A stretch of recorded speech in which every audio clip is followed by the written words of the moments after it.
correct. The state's present, defense counsel, defendant are present. I have reviewed the statute that was last mentioned regarding the minimum mandatory sentence.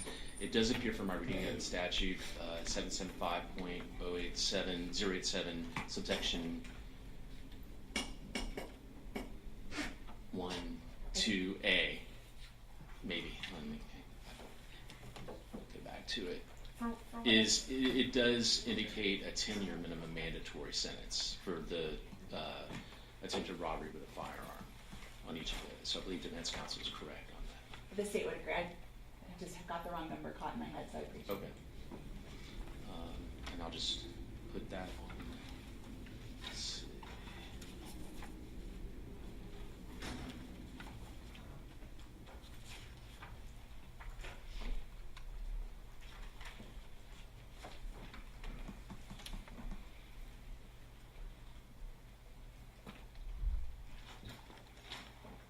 Yes, it's Florida Statute 775.087, subsection 2, subsection A, subsection 1 indicates that. All right.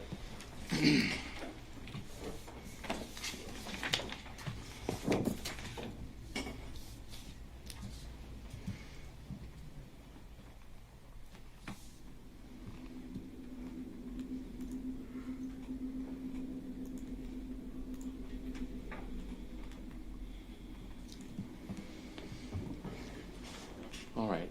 Was there anything else from either the state or the defense regarding sentencing? Nothing from the state. All right. And Mr. Stein, was there anything else you wanted to address with the court prior to the court pronouncing sentence? No. Okay. So I have presided over the trial. I've listened to all of the testimony, the arguments. I've listened to the victim impact statements as well as the statements from Mr. Stein's family and the letters presented by his mother and Mr. Stein's own statements regarding sentencing. I have reviewed, at the state's request, the Florida Statute 921.1401, based on the state's request for a life sentence, the factors that the court must consider. And in that statute, 921.1401, subsection 2, A through J, are the following circumstances the court must consider. It says, in determining whether life imprisonment or a term of years equal to life imprisonment is an appropriate sentence, the court should consider factors relevant to the offense and the defendant's youth and attendant circumstances, including but not limited to, and I'll go through each of these factors. A, the nature and circumstances of the offense committed by the defendant. The jury found Mr. Stein guilty of the offenses charged in counts 1 through 4, and that he did actually possess a firearm. The nature of the offense was violent in nature, terrorizing to the victims based on their testimony, and certainly tragic in all manner. The victims had done nothing to encourage violence against them. They did not participate in any way in having an altercation with the defendant or the co-defendant, that they were innocent young women walking home from a movie, which used to be parents were comfortable letting their children out at night, out of the house and be out in the streets, and most parents in this community for many years felt that their children were safe. This is the kind of crime that makes parents afraid to let their children out at night, and certainly had an impact on the victims and an impact on the community as well, and that addresses the subsection B, the effect of the crime on the victim's family and on the community. Subsection C, the defendant's age, maturity, intellectual capacity, and mental and emotional health at the time of the offense. The defendant was 16 years old, had, based on the evidence and testimony, an apparent knowledge and comfort with firearms, that he knew what they were, he knew what they did, and was not something that was foreign to him in possessing or using a firearm. His age, even though 16, his maturity, based on evidence, was that he drove a car, was provided a vehicle, He was capable of doing many things that 16-year-olds can do, and maybe even a little bit more, because he had developed a sense of independence after his father had passed. Leading into subsection D, the defendant's background, including his or her family, home, and community environment. Certainly from the testimony, the defendant had a supportive family. He had many responsible adults and caring brothers and other family members that were there for him. And he had those resources available to him up to and including through today. While his family faced tragedy, and Mr. Stein himself, I'm sure, suffered that tragedy of his father's loss, families face tragedies and yet are able to come together and support each other and help each other get through that and still remain productive members of society.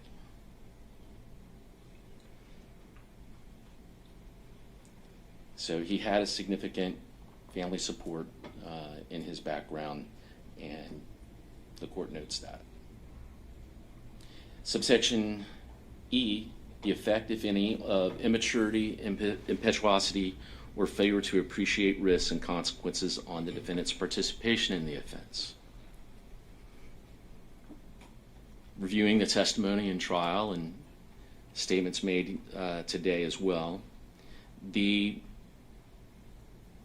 defendant really was more mature in some ways because of the loss of his father and his obligation that he seemed to express to step up and help provide in the family and take care of siblings and do things that many people at 16 don't have to do. And so he developed that ability and showed that.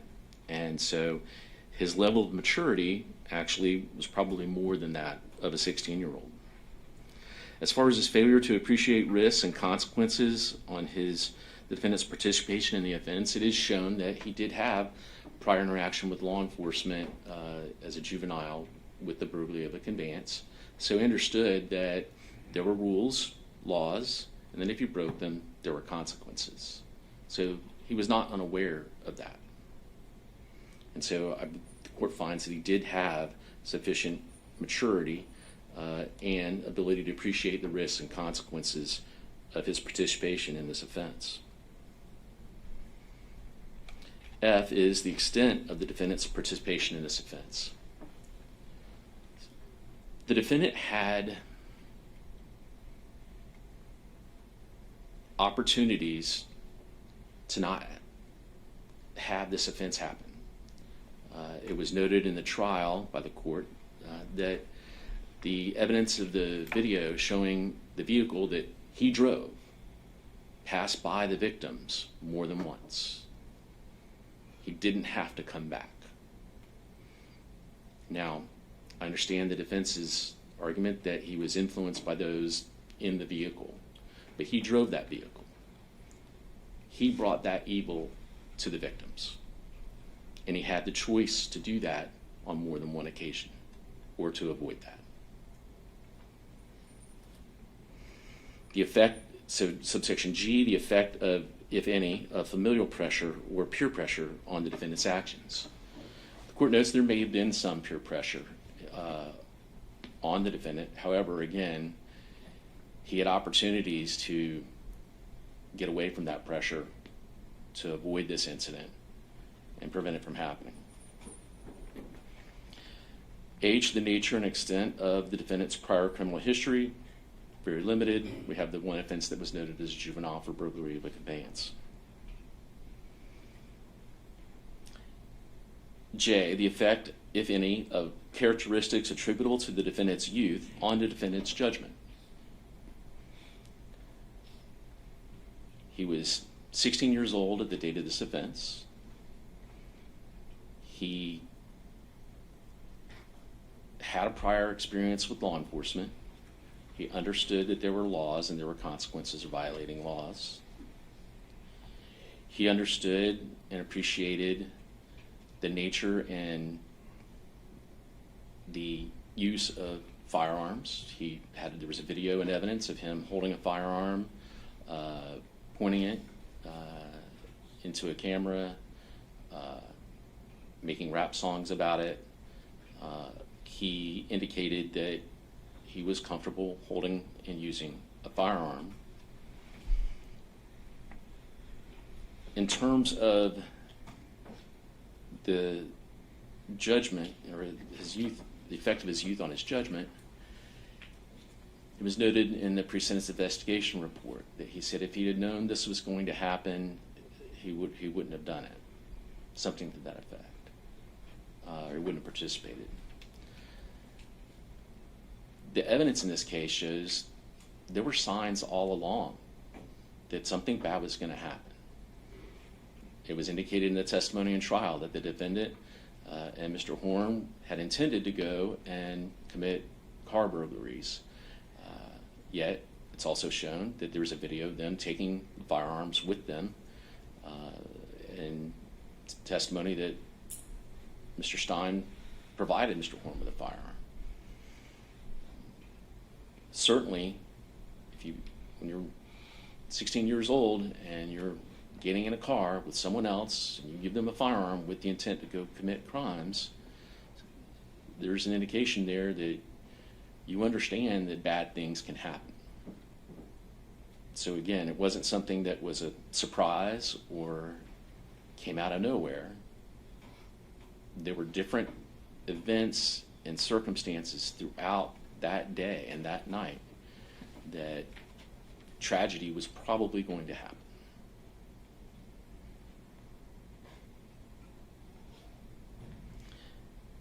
Subsection, that was I. Subsection J, the possibility of rehabilitating the defendant.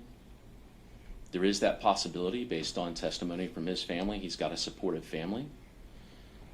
He has indicated that he is remorseful and that he wants to do better in terms of his life, and that he wants to rehabilitate himself and become a productive member of society. That is possible. Whether or not that happens will be up to Mr. Stein.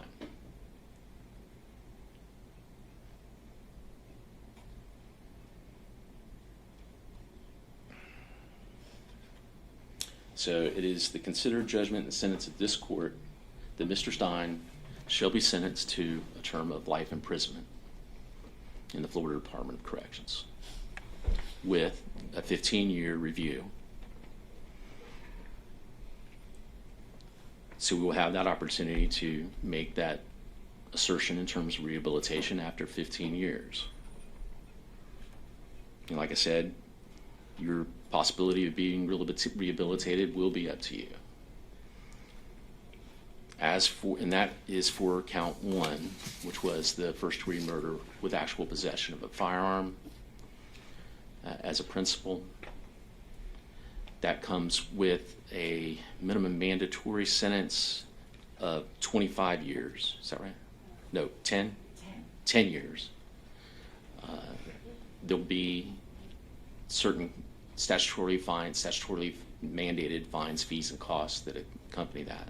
And I'll go into those in a minute.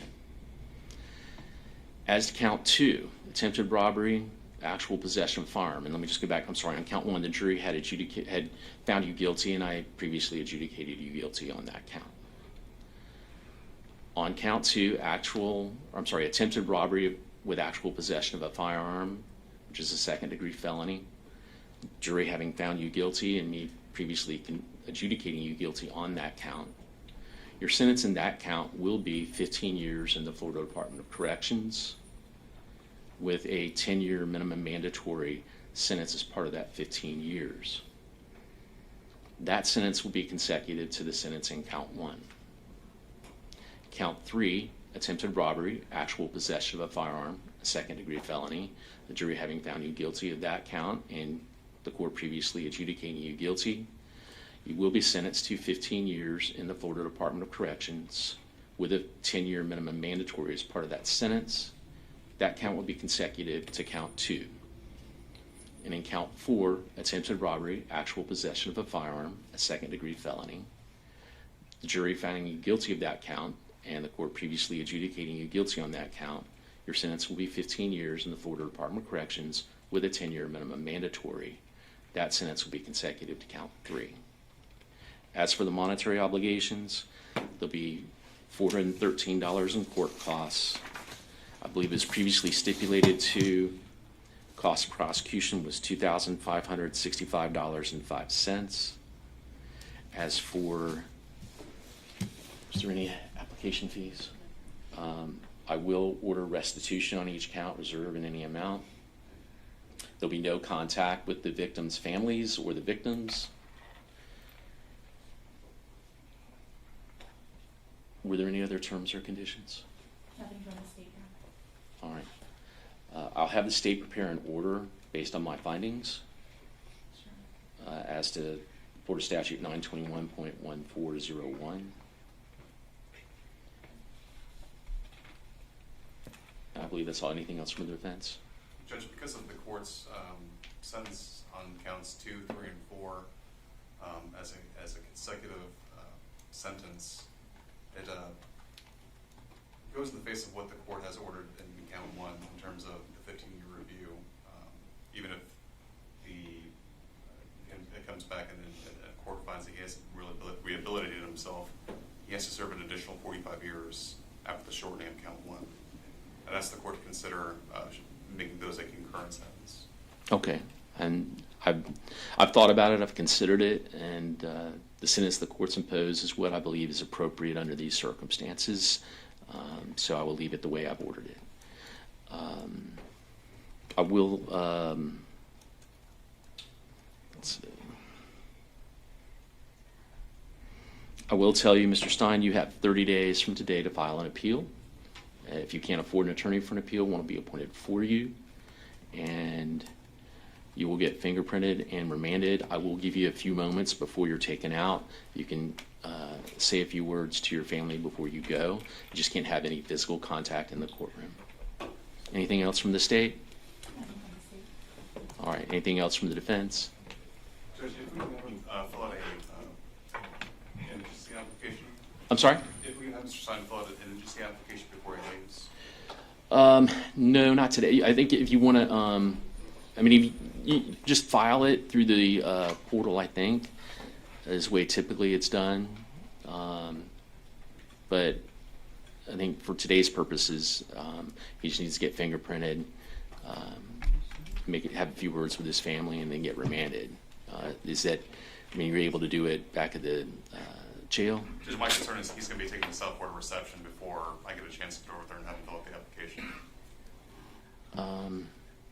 Any objection from the state, or? I don't have an objection. I think it usually they just file a motion saying he's indigent for cost of made out. And That's how I usually get it.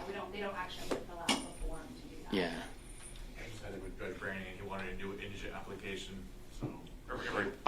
I can find that he has been incarcerated the whole time. I don't find any change in his income or circumstances in that regard. So I have no problem or finding that the defendant is indigent for those purposes at this time. That's sufficient for the record, and you can just put that in your proposed order. All right, Judge. All right. Thank you. Thank you. And I'll just wait while he gets fingerprinted, and then.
Court will be in recess.